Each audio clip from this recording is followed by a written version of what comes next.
Hello all, welcome to Sumi's health and beauty. நம் உடலை ஆரோக்கியமாக வைத்துக்கொள்ள எத்தனையோ வகையான உடற்பயிற்சிகள் இருந்தாலும் எளிமையான உடற்பயிற்சியாகவும் நம் வீட்டிலேயே செய்யக்கூடிய பயிற்சியாகவும் இருப்பதுதான் ஸ்கிப்பிங்.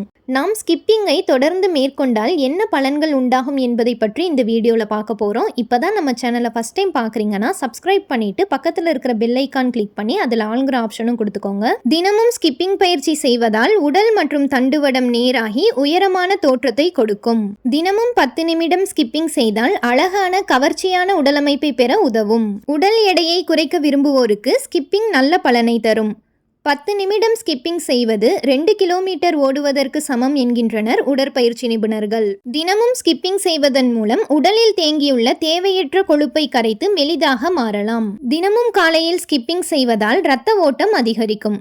இதனால் உடலில் உள்ள நச்சுக்கள் வெளியேறி சர்மத்திற்கு பொலிவை தரும். பெண்களை அதிகமாக தாக்கும் ஆஸ்டியோபோரோசிஸ் என்கிற எலும்புகள் மென்மையாகிற நோய் தடுக்கப்பட்டு எலும்புகளை வலுவாக்கும். 2017ஆம் ஆண்டு நடத்தப்பட்ட ஆய்வில் வாரந்தோறும் ஸ்கிப்பிங் செய்த 11 முதல் 14 வயதுடைய சிறுமிகள் ஸ்கிப்பிங் செய்யாத ஆட்களை விடவும் எலும்பு அடர்த்தி அதிகம் கொண்டிருந்தனர் என்பது கண்டறியப்பட்டுள்ளது. ஸ்கிப்பிங் இதய ஆரோக்கியத்திற்கும் மிகவும் நல்லது. இது இதய துடிப்பை அதிகரிக்கிறது. இதனால் இதயம் ஆரோக்கியமாக இருக்கும். தொடர்ந்து ஸ்கிப்பிங் செய்வதன் மூலம் பெரும்பாலான இதய பிரச்சனைகளை குறைக்க முடியும் என டாக்டர்கள் கூறுகின்றனர். முதுகுவலி, கால்வலி, கைவலி என உடல் வலிகள் காலப்போக்கில் மறையும். ஆரம்பத்தில் முதல் சில நாட்கள் வலிகள் அதிகரிப்பது போல் தோன்றினாலும் காலப்போக்கில் உடலின் அனைத்து பாகத்திற்கும் சீராக இரத்த ஓட்டம் செல்ல வலிகள் நீங்கும், உடலும் பலம் பெறும். 2017ஆம் ஆண்டு தென்கொரியாவின் நஸ்ரின் பல்கலைக்கழகத்தில் நடத்தப்பட்ட ஆய்வில் 20 வயதிற்கு மேற்பட்டவர்களுக்கு ஸ்கிப்பிங் எளிதாக உடல் பருமனை குறைப்பதோடு அவர்களின் நுரையீரல் செயல்பாட்டிற்கும் இதய செயல்பாட்டிற்கும் பெரும் உதவியாக இருப்பதை அந்த ஆய்வு நிரூபித்திருக்கிறது.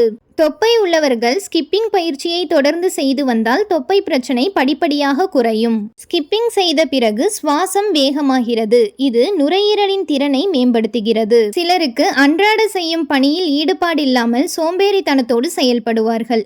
இப்படி உள்ளவர்கள் தினந்தோறும் காலையில் எழுந்தவுடன் ஸ்கிப்பிங் செய்ய பழகிக்கொண்டால் மனக்கவலை, மன அழுத்தம் ஆகியவை நீங்கி அவர்களின் அன்றாட வேலையில் முழு ஈடுபாடுடன் செயல்பட உதவும். உங்கள் உயரத்திற்கு ஏற்றவாறு ஸ்கிப்பிங்கை பயன்படுத்த வேண்டும். தினமும் 15 முதல் 20 நிமிடங்கள் வரை ஸ்கிப்பிங் செய்தாலே போதுமானது. இந்த வீடியோ உங்களுக்கு யூஸ்ஃபுல்லாக இருந்தால் இந்த மாதிரி வீடியோஸ்க்கு நம்ம சேனலை மறக்காமல் சப்ஸ்கிரைப் பண்ணிக்கோங்க. தேங்க்ஸ் ஃபார் வாட்சிங்.